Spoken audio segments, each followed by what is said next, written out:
Welcome everyone back to the Spokecast. Johnny Cashmere here. Bruce Wayne attire again. Let's get Big 80s in here. What's up, Donnie? Hello, brother. How are you? Good to see you, brother. You too, my friend. How was your Thanksgiving? It was cool, bro. We went with the in-laws. It was a great weekend. We gathered with the in-laws as we usually do. Extended family. It was awesome. Great times. I never take those for granted.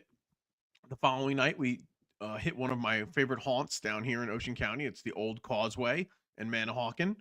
A great restaurant. Real good friends of ours. We went to dinner with them, Lion and Michelle, lifelong friends. And then Saturday night, dude, it was awesome. We actually went down to Wildwood, New Jersey. We made the trek from Ocean County. Yes, there was 8 of us. We all piled in the car and we said, screw it, let's go. And we actually went to the Wildwood Honky Tonk Bar. They have a new bar that opened in Wildwood. It's a honky tonk country bar with a whole Western country theme. It was awesome, dude. It was cool as hell.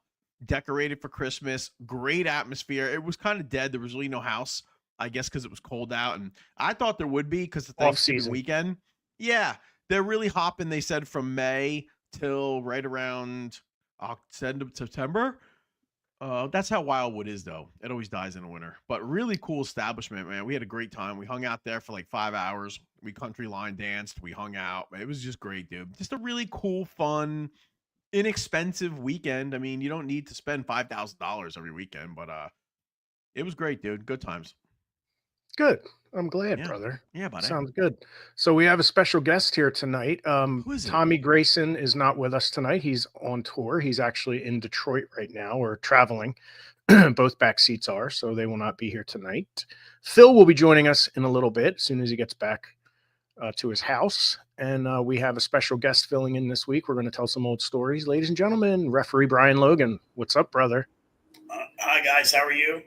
Gee. Thanks for coming on, man. We appreciate having you. It's always great when Gee's here. Well, yeah, especially when you can't get anybody else. It's like, I'll show up. For those of you that are listening, that can't see, the background of Brian Logan's picture right now is a beautiful granddaddy piano and a fireplace. I would sooner expect to see Sasquatch in that corner. It'd be more believable. If you pan all the way around, you would. Yeah, him playing that piano. There's zero chance you have musical ability. None. Zero. I can turn the radio on. Is that Donnie, count? The radio on. Donnie, yes. You're forgetting. Picture a young redheaded Gee sitting at that bench with his mother with a ruler, hitting his hands every time he messes up a note. Now that you can see. That's because he was distracted by his large rubber LJN figures that were in the corner. I never had LJN figures. I thought I didn't like them. I thought the GI Joes are better wrestlers. They move better. They were. No, there you Brian, go, ladies and gentlemen. Yo, truer words have never been spoken on the Spokecast. The G.I. Joes were better wrestlers than the LJNs. It's true. We've got to admit G.I. this. Joe mark. Yeah, we've got to admit this. I got something special to show you guys. Last time you were here, Brian, I promised we would show our touch of greatness, our brush with greatness, you and me from Cage of Death. The spear heard round the world. Let's show it. We have a junior heavyweight champion we can all be proud of. Leave the referee alone. No! Yes! My God! Here comes Brian Logan. What the hell is he doing? A spear by Brian Logan. He's had enough of Cashmere, and so have I. The referee. You see how he books himself, Donnie? Always awesome when the referee is a better worker and does a better spot than anybody in the match. That definitely sells. Hartog got hurt from that ladder spot. He was like messed up the rest of the night over that. Stop that. You guys want a full disclosure for a second? Ladder. I never saw that. So Johnny, I never saw that before. I thought the guy in the black shirt was Brian Logan. I didn't know he was like I didn't know the deal. I had no idea what you guys were doing. That was Hartog. Yeah, but I didn't see his face. I'm like, wow, he really lost a lot of weight since then. And then I said, okay, that's him in the yellow shirt, the piss mustard shirt that I always hated. Now, but that was over. Yeah, it was way over. So the piss mustard shirt. So over. Yep. But Brian, honestly, in retrospect, Donnie, you'll agree, I should have also been speared onto the ladder. Agreed? No, absolutely. Guy, was that an audible? No, was that an audible? Because we didn't know that the ladder was still going to be laying there after Hartog hit it. I wouldn't want to show up any of the workers. And to me, that's me showing up to workers. You don't think so? No one in that locker room cared. No, you. Like I didn't want to look like I would be able to do that to you. Like I was lucky there is how I wanted to look. You actually spun me around. Like I landed on my head. I'm gonna watch this again. Was John. Let me see that again. Watch the spear itself. Here comes Brian Logan. Watch me spin. What the hell is he doing? A spear by See? Brian Logan. Like it Listen, I'll literally give credit. landed on Brian's head. No. I'll give credit where it's due. If you watch that carefully, when Guy starts to spin, he does so in a manner that he can kind of land flat on his back without you landing on his head. That may have been, mark the date and time of that, because I think that's the single most athletic thing he ever did in his entire life. You never saw the flip spot then. No, I don't need to. That's true. It's not better than that. Oh. Wait a minute. How about the time, Donnie B, that you grabbed Brian Logan and threw him over the top rope at Steve Carino's show, and he took that real stiff bump to the outside? It's easy. I was trained to take that bump, though. That's I didn't care.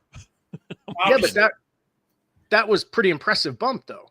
It was basically like getting eliminated. You basically got eliminated from the Royal Rumble. The Royal Rumble. Guy was a good bumper. He was a good bumping ref. But If you all that bumped bump Guy, is, I appreciate it, but all that bump is a cartwheel. That's all that it is. It looks more impressive. But it was. I always thought when Guy, if there was a finish and Guy had a bump, if the ref had to take a bump, I could always count on Guy's being believable looking. Oh yeah, not that he got touched with a feather. Yeah, I always thought that was fine. Good. Yeah, like Keener. Keener was the same way. If you bumped Keener, like I've said, Keener's got to take a bump and stay down. I always thought he was good. I always thought Guy was good. Keener was great. The only time I ever took a choke slam was from, rest in peace, was Jerry Tootie choke slamming through a table on one of your shows. The wall. That's right. Was that who was? What show was that? I remember that. Was that Point Eddie Pleasant? Guerrero on that? Cara? It must have been. I might have been Point. Was it the DDP show in Point Pleasant? I don't know. I remember he did it, and then they went to pull me. Keener's like, no, do not drag him off that table. Pick him up because you're going to scrape his arms, all that. He led, like he said, he made sure they didn't make it worse. Because I was selling the table for him. Yeah. So don't drag him. Get it all cut up. I can guarantee Jerry got you up with no problem. Yeah. Jerry was one of the strongest human beings I ever saw in my life. Powerhouse. One of the nicest, too. Yeah, and kind of quiet, I thought. Like, I didn't like. He was quiet except when the demons would creep in. Okay. I've told this story, but I love Jerry. The last time I ever talked to him was probably around 3 or 4 months before he passed. He had called me out of the blue, and he said, "Hey, man, you got any shows coming up?" I said, "Well, I got one coming up and this and that." And he wasn't clean, dude. He couldn't get clean. And I love Jerry, but he was begging me for money, saying he needed for a car payment. And I said, "Dude, I'll tell you what." By the way, people might not know who you're talking about. He was Jerry the wall Tootie, the wall in WCW. Yes. And I said to him, "Tell me the name of the bank. I'll write the check, and I'll pay your next 6 months for your car payment." That's what I said to him. It was $180. He wanted $180. And I said, "Dude, I'll make the next 6 months for your car payment." And he went back and forth. He said, "I'll call you back." And he called me back. He goes, "No, I need the cash today. They're going to take my car." I said, "Jerry, I'll bring the money. Just tell me who to hand it to." He's just give me the money. And I was like, "Oh shit, dude." And I said, "I can't." I said, "I can't help you, bro." And then a few months later, I got a call from Devin Storm at like 6 a.m. one morning, and he said, "Hey, Jerry passed away in Japan." And that was that. And we went to his funeral. Anytime the phone rings that time of day, it's always bad news. It was a thing for like 4 or 5 years. Devin would be the one to call me for whatever reason. Like, he would I would see the phone and say Devin Storm, and I'd be like, "Oh shit, who died?" I remember picking up the phone once. I go, "Who is it?" And he told me. Right. I was like, "Oh, all right." It got to the point where it was almost someone every week. Yeah, you're not kidding. And it just kept getting closer and closer. And just up until 2 years ago, Max Smack, Billy Real, Z-Bar, Justice Payne, all these, it's like, it's a plague. And so many of them, Brian, were with us. It is, but it's, well, we don't want to get too dark here, but you got to have something. No. When your time is up, you got to have something else lined up. Your family, your garden, your golf. You have to have something else. I think you're right. Nothing left. It's just it makes it worse because you're surrounded. You're surrounded in old times and old feelings, and you're like it's sad. I mean, it's wiped out. It's really sad. A lot of these people. I don't mean to step in, but a lot of these individuals, when they're done wrestling and the spotlight fades a little bit, they think that that's the high point of their life. And since they're not going to achieve anything other than life higher than being on Monday Night Raw or WrestleMania, they're thinking to themselves, why don't I just check out? I guarantee you that's what's running through most of their heads. So the most important thing they can do with this NIL or NXT talent or any young talent out there, when they first get signed, have them with a crash course of life after wrestling. I know Nova was preaching that. He tried to get it going in developmental when he was the head of developmental, and they literally called him. He had it all ready to go. The program was going to launch, and he got a call from a certain individual and said, this comes from the top. You can't do this. They did not want the talent smartened up because it was that old slave driver mentality. The more the talent was smart and less dependent on the master, then the more obedient they'd be. I'm actually surprised you say that because I don't follow the business anywhere near like I did. But that's, you got to remember, Brian, that's 25 years ago. Not now. Now they're all for it. Right. The guys different. are smarter, they're more educated. It's a different type of person that gets into business now than it was 30 years ago. And now, he had just done, Mike just did, I think last 6-7 months ago, last season, whatever it was, down in Ohio Valley, did financial literacy and life after wrestling for all those guys down there. Like once every month or every 2 weeks, whatever it was, he did a class through Al Snow. I was just going to say, I could see Al Snow doing something like that. Yeah, Al brought Mike into it. So, I mean, I think that was one of the most important things you could do is prepare these guys for a shelf life of maybe 3 to 5 years.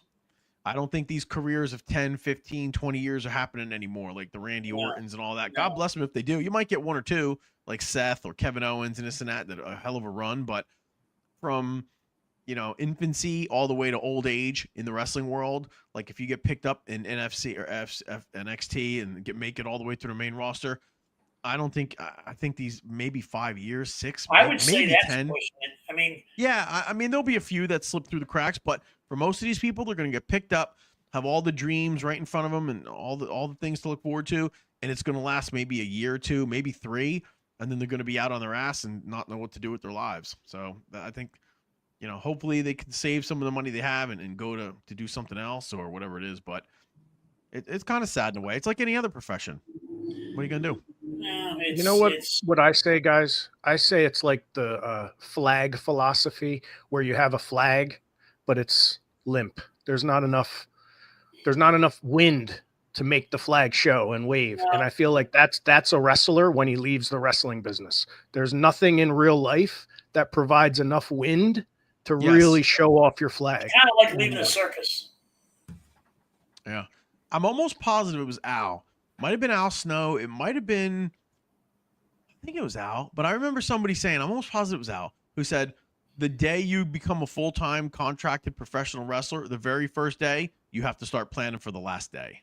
And I thought that was genius. I really did. I was like, wow, so many of these guys you hired, and it's going to end. It's going to go forever. Like the gravy train is going to last forever. But that was one of the smartest things I ever heard. That the day you get hired is the day you have to start. Yep. I can see Al being that way almost no matter what he did for a living. Whether it's a contract painter, a wrestler, a belly dancer. And I know he's doing the Ohio Valley thing, and that's awesome, dude. He's really made that into nothing out of something out of nothing. But I don't know, dude. I just got to envision like how the hell can like AEW or WWE anybody not have somebody like that like under their tent and just doing the same thing for them? I don't get it. I don't know. Well, that company, I would imagine WWE now is without Vince there. I mean, God knows the changes you're going to see. But I'm sorry, until there's a union of some kind, something to protect these guys, you're on your own. And it's you think if Vince McMahon was there would be any kind of lifeline or assistance to the independents like there is now, this ID thing? Hell no. Triple H was on the other night saying this is a lifeline to the independents. We're going to financially support these guys and get the next group who's underneath the group that's coming up.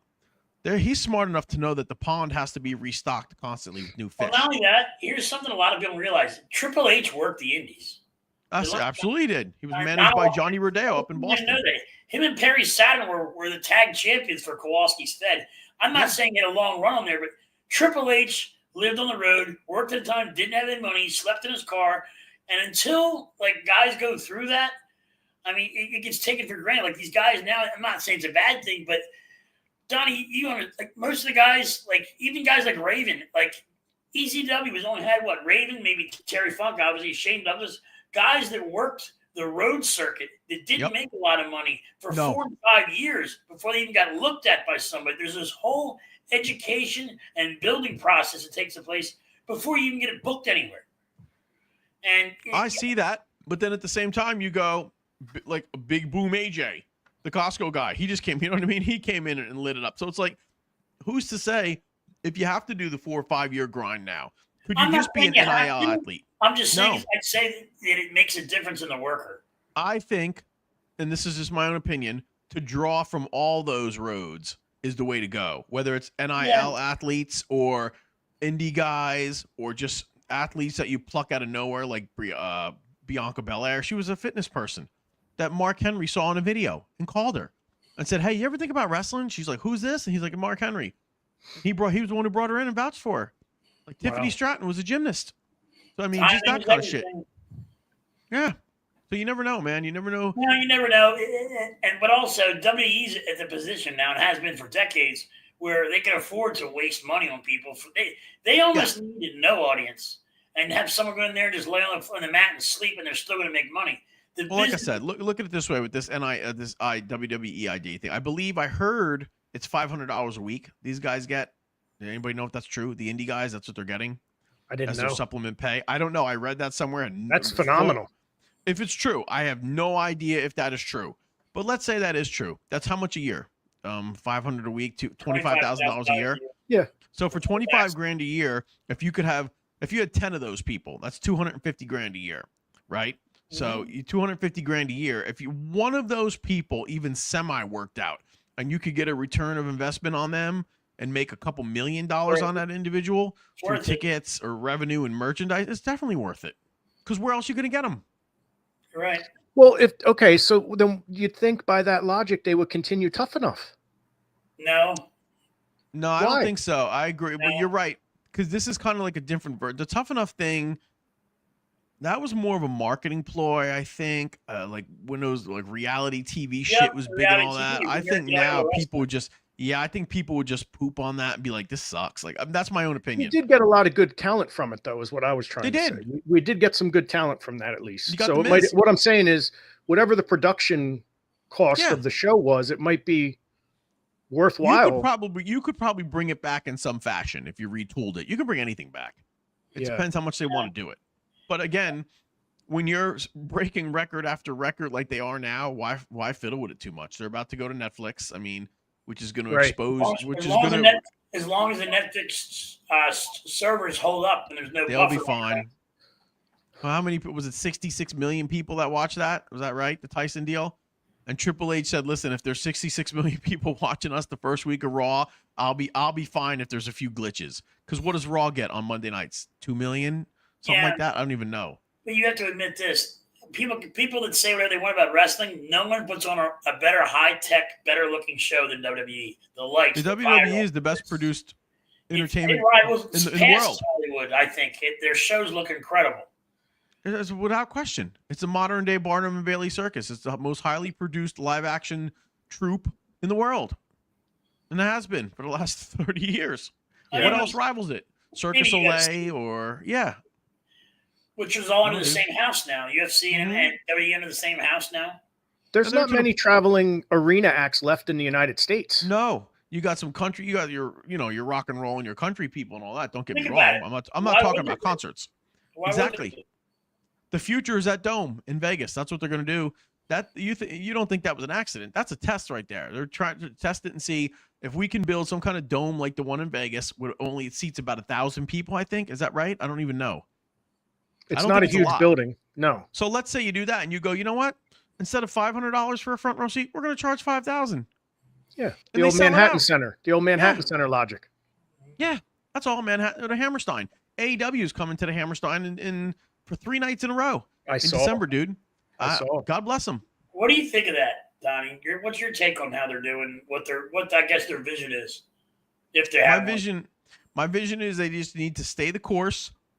Need to tighten some stuff up, come back to a little more reality-based stuff, get rid of some of the nonsense, trim that roster a little bit. What are we talking about? AEW. Get rid of some guys who are just never going to draw money, and that's no offense to them, but I don't know, man. I think they have all the tools in place. I think Tony needs more believers than employees. He's got a ton of employees. He's got people all around him. He needs some more people to help carry the water of his vision. And just be like, hey, man, we believe in you, and we know we'll get this done. That's my opinion. You know, Brian, I don't know if you know it or not. Donnie was at the AEW pay-per-view last week because did you hear him say about AJ Big Boom? Do you know who he means when he says that, Brian? No, right? Negative. All right. Do you remember when Donnie used to run, there was a guy in his locker room named Tundra? No. The If power you saw child. him, the power child of the Arctic Tundra. If you talk to him, you'd remember him. Eric 100%. Justice, the power Yes. shot.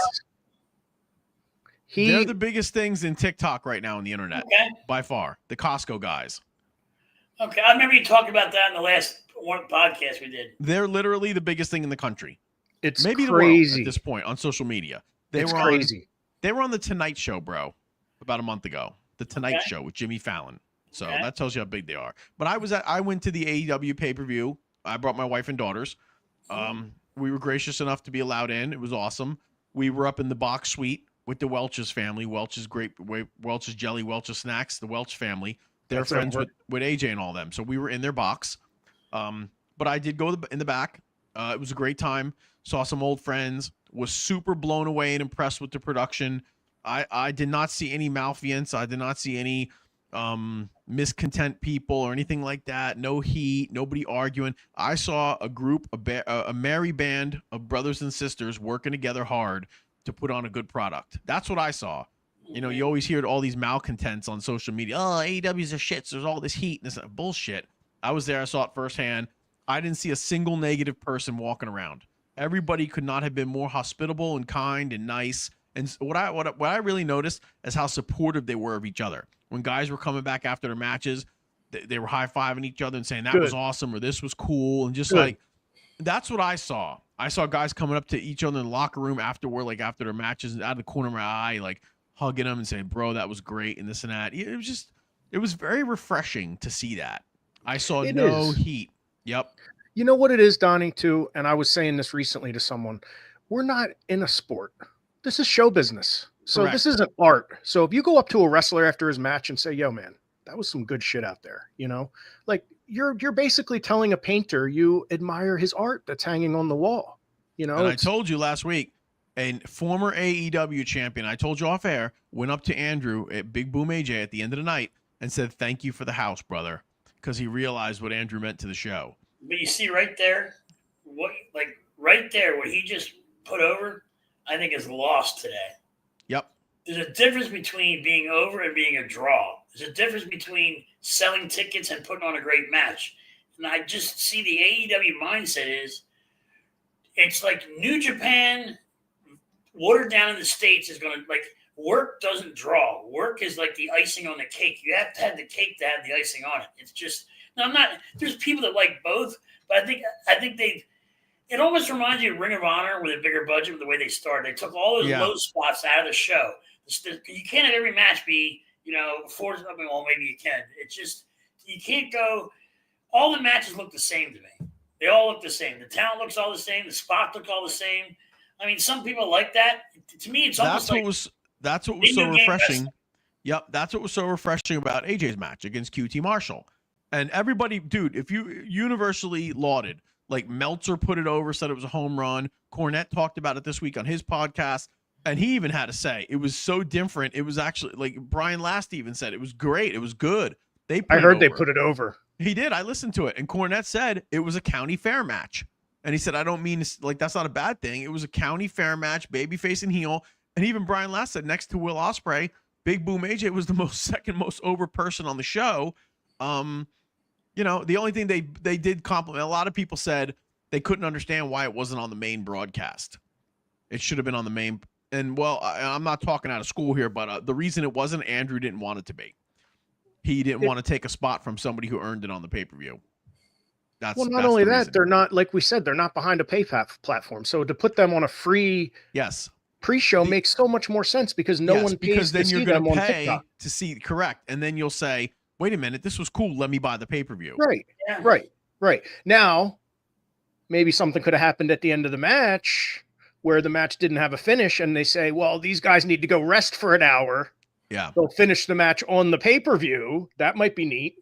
Contractually, I have no idea what was involved in that, like where it's going to lead or anything else. I talked about that last time. That's totally up in the air. I'll say nothing, but I wouldn't be surprised if we see the Costco guys again in pro wrestling. I'll just Is say there that. actually pay-per-view still now, or is it all a subscription model? Like They have pay-per-view still now, but I wouldn't even know how to order it. WWE, I I think you get just, cable in like 15 years, so I wouldn't have ordered either. yeah, I don't know. I think How about that? it's Peacock is Think WWE. about it. I don't know how to watch. Just think about what you just said right there.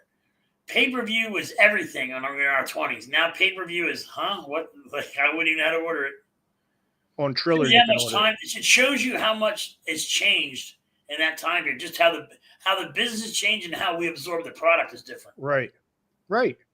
It's changed completely, Brian. And watching that, you watched the Vince McMahon documentary, right?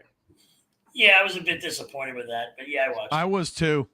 See, I wasn't, and I'll tell you why. Because having it chronicled in a timeline like that in front of you in a couple hours, rather than living through it in 20 years, it brought a lot of things to the forefront that I didn't place enough value on when it happened. Like, what do you mean?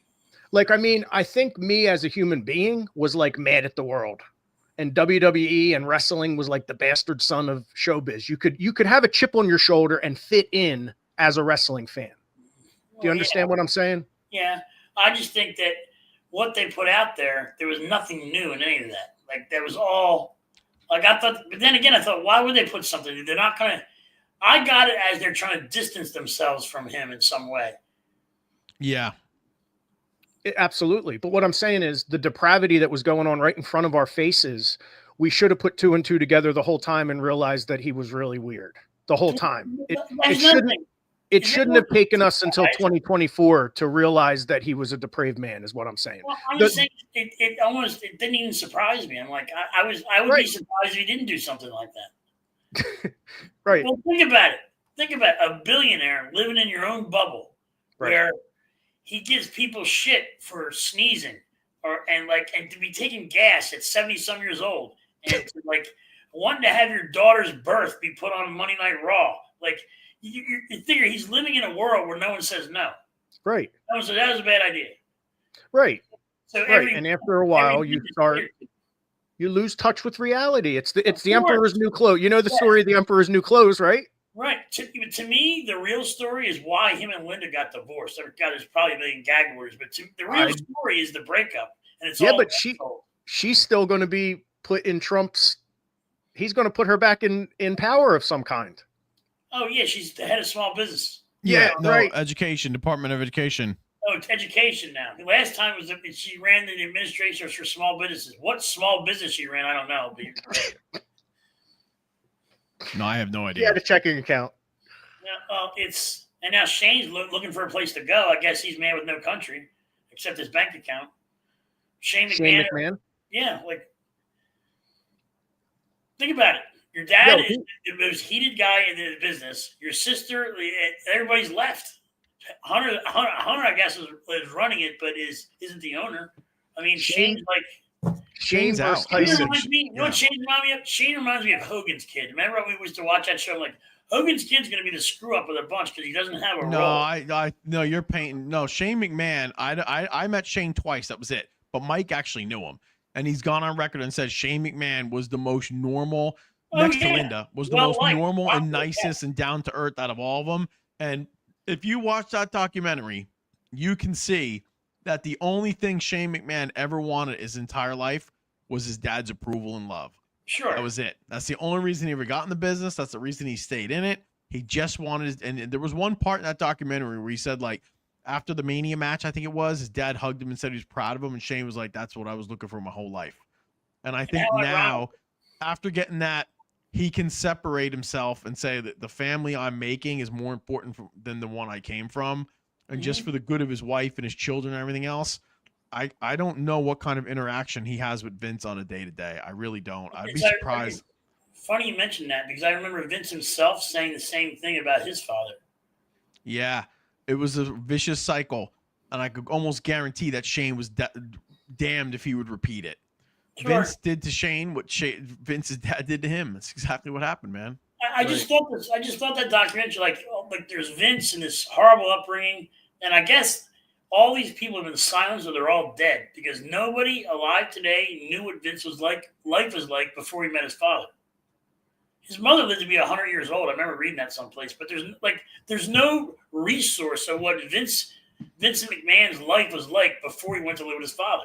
Yeah, that's a big deal. And they said like there was no info on it, no intel, like Nothing. Weird. Yeah, it's like he was created in a laboratory one day.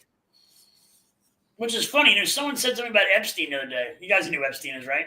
Yeah, of course. Yeah, thanks. That he was a creation of the intelligence agency. Like his whole backstory. Like he's this big investor in all this money, yet he has no clients. He has no office where he takes people's money. None of this existed, yet he was an investor. He never invested anybody's money. No one invested with him. There's no office for his investments. Like the whole thing is. Well, maybe Donnie. Maybe what do you think of this? Maybe Shane McMahon and the kids would have had a better upbringing if Vince didn't work at home. Like you hear Cornette tell stories that Cornette and Pritchard and Vince are sitting on the lanai, booking the show all day.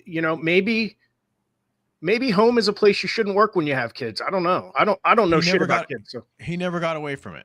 Yeah, that's the thing. He never got away from it. And it painted that picture in the documentary, and it's sad. Yeah, it is. Because I mean, at the end of the day, like when all these allegations, please don't think for 1 second. The thing when I watched that documentary, I remember saying to myself, like, what did anybody expect? Right in the beginning, it says these interviews were all filmed before all the allegations. So do you think that anybody fresh was going to come out and go, oh yeah, Vince was a dirty, rotten pervert or whatever? But they all knew. Everyone knew what Vince was up to. Anyone who says that they worked in those walls is completely full of shit. They said, oh, I didn't know Vince was doing that. They all knew it. They all enabled him. They all looked the other way because they were all getting paid handsomely to look the other way. Even she was getting paid, and all this came to light because she stopped being paid. Do you guys watch Game of Thrones, or did you ever? Any of you? No, I watched every episode. Okay, and the House of the Dragons. Donnie, it's the same thing. Vince was the king. It's literally a kingship that people have dealt with, and the king can do anything he wants until he's no longer king, and then he gets exposed for what he did. Well, no, I know. Like Dallas. Donnie remember this, not remember, but I'll know of it. You couldn't tell Fritz how messed up the Von Erichs boys were, or you get fired. You couldn't tell Fritz. You had this big image of what the Christian athlete in Dallas, yet they're all problematic. And it was all kept hush hush. Remember the story of Brody flushing David Von Erich's pills down the toilet where they found the dead body? Yep. So it reminds me, the business had a lot of messed up stuff in it, even way back then. I think it always did. You just didn't hear about it. I'm sure it did. It had to have, but no reason to hear about it. How would you hear about it? There was kayfabe. The business was protected back then. Mm-hmm. Now, anyone with social media, everybody wants to be a star now. Social media, right? Well, not only that, just like politicians, like all the women that JFK used to smuggle around, they all kept their mouths shut to protect him. They weren't in it for themselves. Right. Well, real quick, guys, let me just do a little housekeeping here. So the back seats are on tour right now. So they got December 4th in Little Rock, Arkansas at the Hall for JCW. They're going to have their Lunacy, the March of Madness tour. And that's brought to you by OnlyWrestlers.com. That is RVD and Katie's website. So they're actually in Arkansas, huh? Yep. And then here they are in Missouri this December 5th. So 2 nights in a row coming right up. So check that out, everybody. Go to Juggalo Championship Wrestling on Instagram and follow the boys. Hell yeah. So guys, tonight's show is called Key to the City. And real quick, the reason for that, I said Thanksgiving I would finally get a chance to see Robbie, and I did, Brian. I saw Robbie at Thanksgiving. Robbie? And what? Robbie? My brother, Robbie Zaccardi, whatever we call him. Robbie Marino, Robbie Illuminati. Did he have a struggle while he was there? He was getting sympathy. You know how he gets sympathy. I'm sure he was. The man. Hey, do you think Barry still has his autograph table set up at Donnie's show? What did you just say? Do I think what? You heard what I said. Yeah, but all right, back to Robbie. So you had him at Thanksgiving. Go ahead. Yeah, he was acting like he couldn't even fix his own plate. Well, what was injured? his teeth, his neck. He says it's a long story. He was in Panama 2 weeks ago getting stem cells in his neck because he said he got hurt by the Buffalo Wild Wing Hank mascot. So Now, anyway, do you think he had issues with the mayor. Do you think I have to meet with the mayor this week because Robbie is trying to get the key to the city of Chester as a way of dropping his lawsuit and all this nonsense. Donnie, are you hearing any of this? I'm hearing it all. He I had hope to he's get- successful. He had to get Hellevac off the roof. He's trying to put that bill onto the mayor of Chester. So anyway, I'm meeting with the mayor this week to try to find some way To put them out on that at our next event we can just get this all behind us. Yeah, because it's getting to be too much. I want to move on and have Wait a minute. you know, I just want to hear you tell draw that part money. again about Yeah. the Hellevac. Can you tell about the Hellevac again? He what happened? He had what? Why did he have to get Hellevac?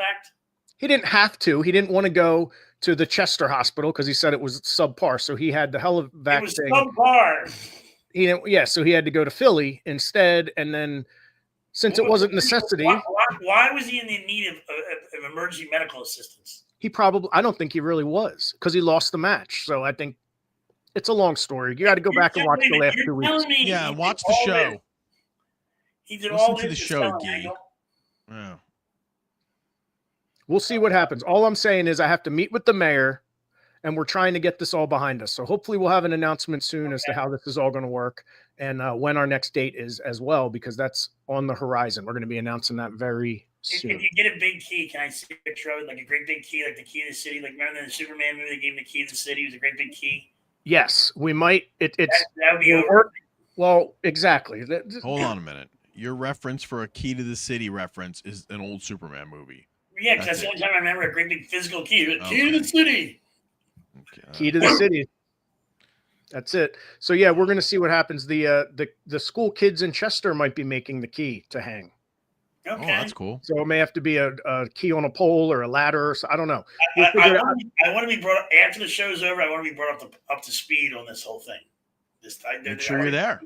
I was going to say you were going to be at the last one at Brian, and then Brian, tell the world what happened. You texted me at like 2 PM saying, never mind. I don't even remember. It was a long time ago. Exactly. What day of the week was it? No one knows. So here's what we do have, Brian. A bad area. Okay. Do you have one? Let's tell a bad area story. Come on, it's fun. Let's have fun. Yeah, bad area story. The last time you were on here, you talked about North Philly. It wasn't about North Philly. Yes, it was. It was G and Erie. Oh yeah, I got the stereo stolen out of my '93 GT. So wait, you were inside at the show and someone broke into your car? The dealer's gym was it was in the afternoon. It was, and what happened? They got in your car and took out the stereo? I kind of asked for it myself. One of the actuators in my door needed to be replaced, so you couldn't lock the door really well on the one side. It just looked locked, but it wasn't. Someone went around, opened the door, and stole the stereo out of it. When you could just pull the stereo out. Well, that's what they did. They just yanked it out. Jeez. But they didn't mess anything else up. No, they nice. I mean, it was a big hole in my dash, but it wasn't hard to fix. I just had to buy a new head unit and it was fixed, but it was still, they stole it. So the worst area you've ever been in, you'd say, is North Philly? No. Where then? Where's your? Why? You were right there when I was in the worst area I've ever been to. Detroit? Hamtramck, Michigan. Remember there was machine gun bullet holes in the front of the building? That's right. I forgot about that. You get buzzed into the bar. Oh yeah. Oh, that's over, dude. That's over. And When I went in the McDonald's, it was interesting. The McDonald's had bulletproof glass. Maybe you had to write down what you want on a piece of paper and drop it in the thing, and they made it on the other side. Zach Gallen told us how to get there. yes, Zach was with us, I think. Yeah, his prosthetic leg got all tangled in my seatbelt. I'm like, oh my God. He was like 18 years old that day. It was interesting. It's the first time I met Necro Butcher. Yeah, you're right. That's what you get for eating McDonald's. Oh my gosh. But you're right though. I forgot about Zach Gallen being there. Yeah, the show was all right. I remember the first time I met Necro. Sabu was on it. You guys worked those kids from Rotten's. I don't remember. American Kickboxer was there. Remember? Oh yeah. They had the midget wife, and but he was just as tall as her. Like, it was weird. It was different. I had a good time, I guess. It was a long weekend. I remember that. Yeah, it was. Yeah, it was. Now, when we went to, I don't think it was Detroit, but a couple months ago for Juggalo Championship Wrestling, it was in a bar and it was out back. And I walked into the bar. And the minute I opened up the door, there was a guy sitting at the bar, older man, and he let out the strongest belch that seemed to go on for 10 seconds. Would you catch an odor out of it too, or just a loud belch? Brian, I just lost it. I just started laughing my ass off. Like, that was the universe telling me, like, welcome. As soon as I walked in, boom. And it was like it made my hair stand on end. Well, that's something. So that's that area. That's the bad area. So Phil was supposed to be here tonight. He actually has a light side of the ring. Donnie, you don't have anything, do you? A 50 Shades. A light side of the ring? A light side. Yeah, we try to say some good stuff sometimes. Phil has a good one about something about locker room leadership he wanted to talk about. Like, how do you make a locker room leader or something? How does a locker room leader get chosen? You know, he wanted to talk about tonight. Usually somebody doesn't want to be the leader. You got to take the locker room leader is the guy who leads by example. Right. And he usually doesn't want to be the leader. You know, I'm not I'm not putting myself over in any way, shape, or form. So please don't think that. But the reason I always did a speech at the beginning of every one of my shows was to galvanize and unify everyone in every show I ever did. I did a speech at the beginning, and I always did it. Not that I was the leader, but I just wanted everybody on the same page, and I wanted everybody to have the same mission statement for the night and understand it was my chance to tell all the talent on the show how much I appreciated their effort that was going to be forthcoming. I wanted everybody on the same page with any kind of generalized rules that needed to be reinforced. The thing I always despise and hate it is if someone afterwards would say, I didn't know, or nobody said that. That's why if there was any punctuation or anything that needed to be really hit home, I would make it a point. Like, don't fight in the crowd, whatever it was. This way, nobody could say, I didn't know. Even when we did Contest of Champions, which was 2 years ago this Saturday, I think. 2 years ago? Yeah. Wow, man. But, I know. Yeah, bro, it's crazy. But that night, remember, Johnny? I brought everybody in the inn, and, you know, of course, I had to yell at a bunch of people who ate catering that was meant for the main. Remember that? I was about to say that. I was about to tell Brian. Awesome catering set up. I had to hear about that. Hold on. Great catering set up for everybody on the main show. So before the main show, we had like a pre-show with battle royal guys and all this other shit. And I remember saying, like, ticket sellers. Well, no, they were all young, hungry kids. I have no problem with that. Yeah, I specifically said that all this food on this table, this catering, is for the main competitors and the main talent on the show. The night show. I come in the back and it looked like Grant took Richmond. People were ripping through it. And I was just like, oh my God, dude. At one point. Did you expect them to not take it? Well, since there was a sign on there that said food for night show talent only. I even had to set up if the others wanted something, just ask for it and I would have got them some. I can't. But, I knew how many people were on the show, so that's the amount of food I got. You know what I mean?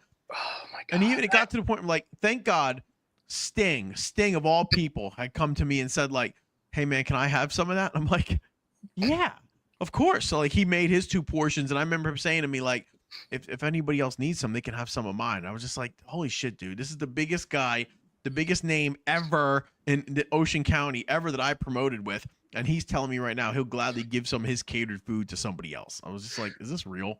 Well, and then I had to throw a bunch of people out because the locker room was big, but it wasn't that big. So I had to go around the locker room with my enforcer and just start telling people who clearly weren't on the night show, you have to get out of the locker room. Like, you know. So there's an actual sign that says. And my favorite part was there was an individual in the locker room who was laying on the ground, mid sprawled out, laying on the floor, and people were walking over this individual. I just walked over and I'm like, you have to get out of the locker room. I'm like, what? I'm like, you got to get out of the locker room. They were with somebody. I don't even know who they were. Oh, sorry, man. I'm like, and you're laying on the floor in the middle of the goddamn floor, and we're all trying to walk around you. So please leave. Yeah. Sorry about that, Donnie. Won't happen again. That's all right. Right. Hey, everybody. How you doing? Hey, Philip. Let Philip take the floor. Did he have any of the cake? Did he take any of the food? Phil wasn't at the show, but Donnie did say in the locker room speech at the end, and everybody, the catering is not for That just asked for it right there. not for the Battle Royal jabrones. Now, could you picture a Trent Acid helping himself to that food if he was not? If I can see, wait, I just it's nice that you did that. It really is, but I just it's a shame that happens. But I'm not surprised by it. I guess is what I'm saying. No, that's the old. I remember years ago we used to eat at Rivoli's Italian Oh, restaurant yeah. after all the PCW shows, and we went one night, and Tony he never would charge us, but all he would ask us for is to tip the waitress Right, generously. right, So just I would tip the tell all the guy out. boys, if you're eating here for free, leave at least like $5 a head or something, whatever it was. Sure. And everybody would. One of the times there were 4 individuals that were on the show that at the end they all ate at Rivoli's, and combined total when they left they didn't leave $1. Not $1 amongst the 4 of them, and they ate like they were going to the chair.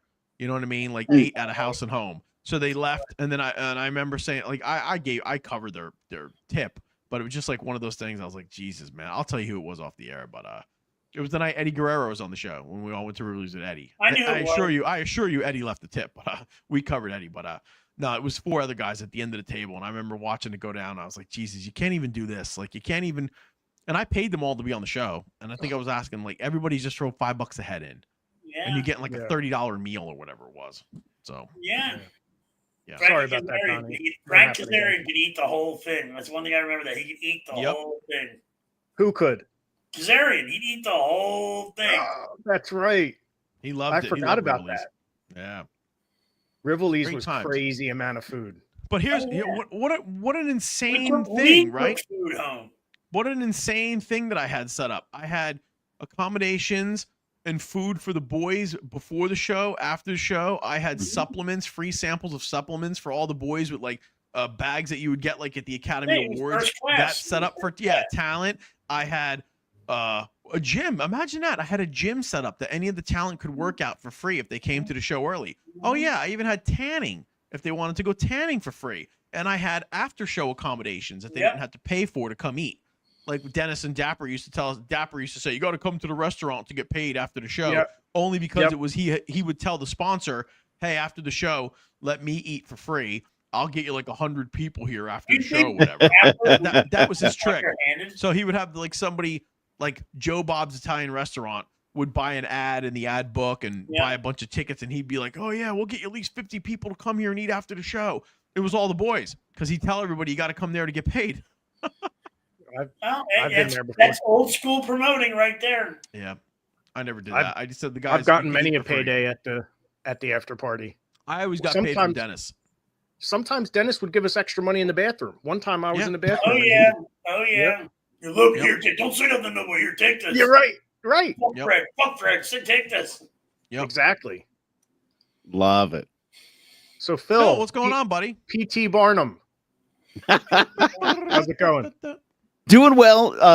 DC traffic sucks. If you didn't know that already. Oh, you don't say. Yeah.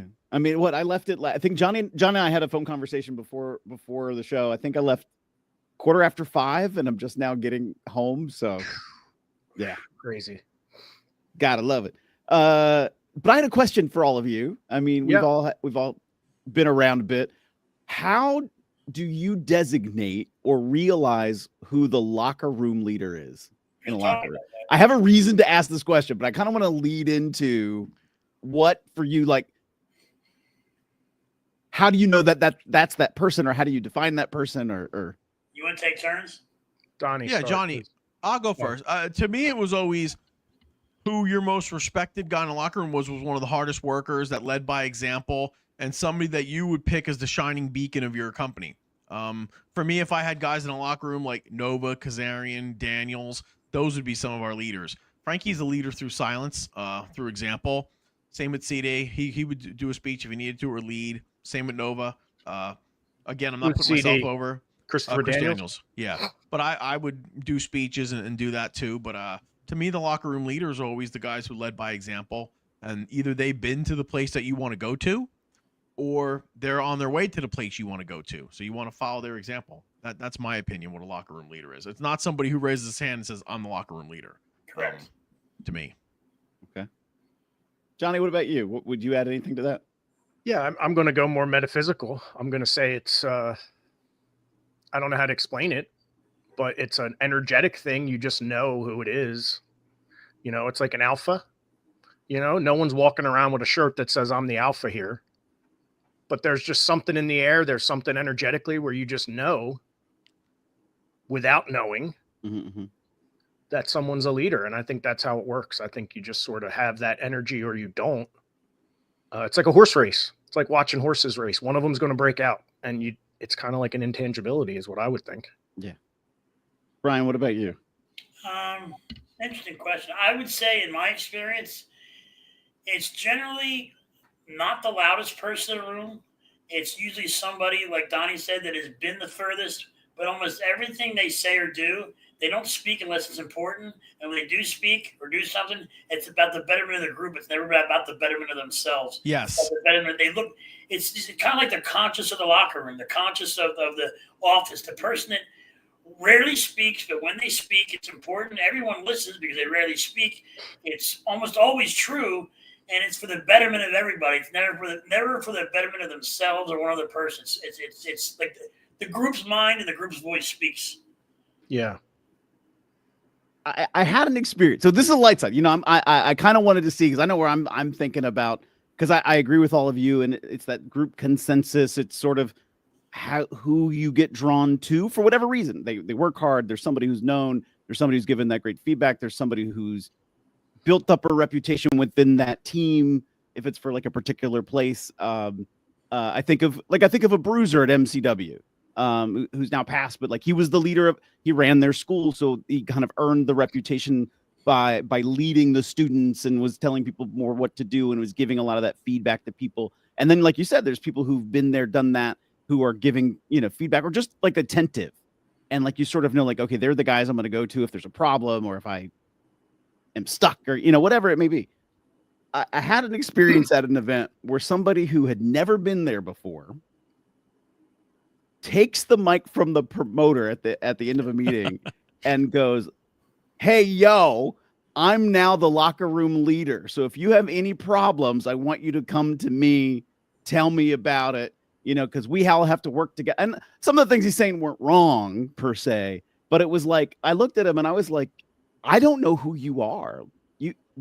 I don't know your name. You've not introduced yourself. I've never met you before, which is weird for me in this area. And I'm like, who are you? And later I made a point to go out of my way to introduce myself to him after I'd been there half the day. And like, "Oh, hey, so you're I almost said the name. You're so-and-so, right?" And he's like, "Oh yeah." And I was like, "Oh, I know you. You're Phil." I was like, "Yeah." I was like, "Oh man, I'm so glad you're here." And it was just a weird exchange.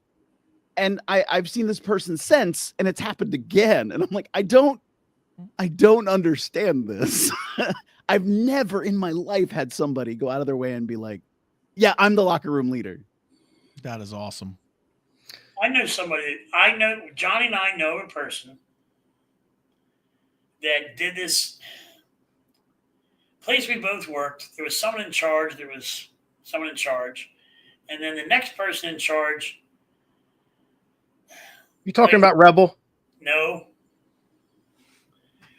Because Rebel used to go in. Listen, I don't know if you know this, Donnie and Phil, but me and Trent would be in the locker room at certain shows in Pennsylvania that were not Rebel shows.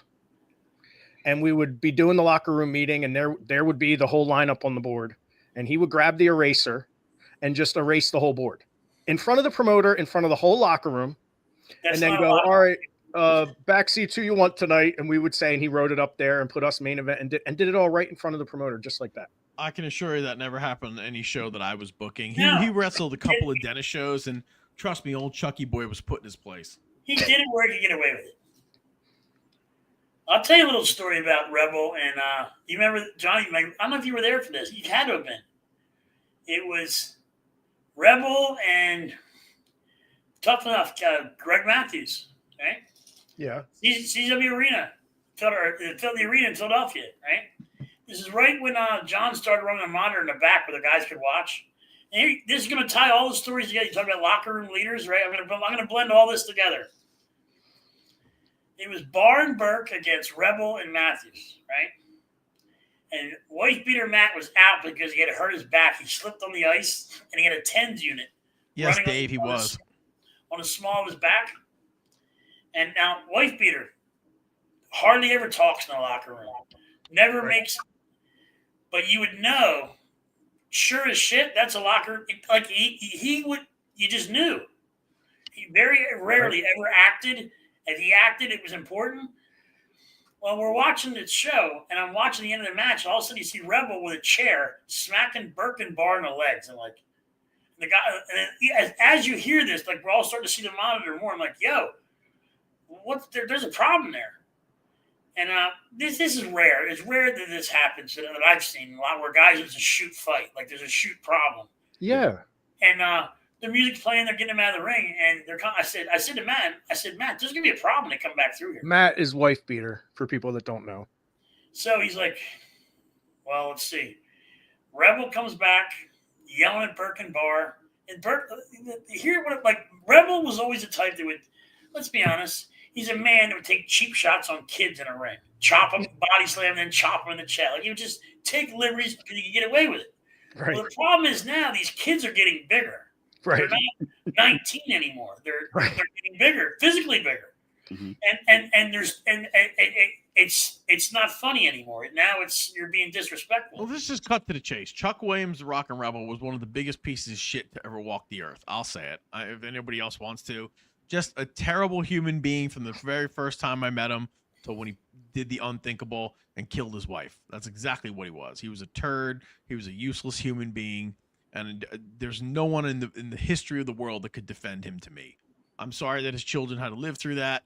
That's the most unfortunate thing. But he was a coward. He was a piece of shit. And he was just a rotten human being.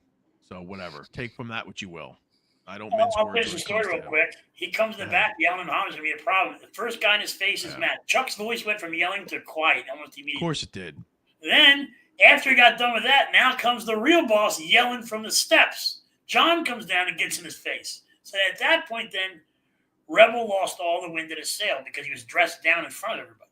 Mm-hmm. And who did it? The two locker room leaders, who would never do it unless it was called upon. Like, they didn't need to be told. They just acted. It was like Game of Thrones.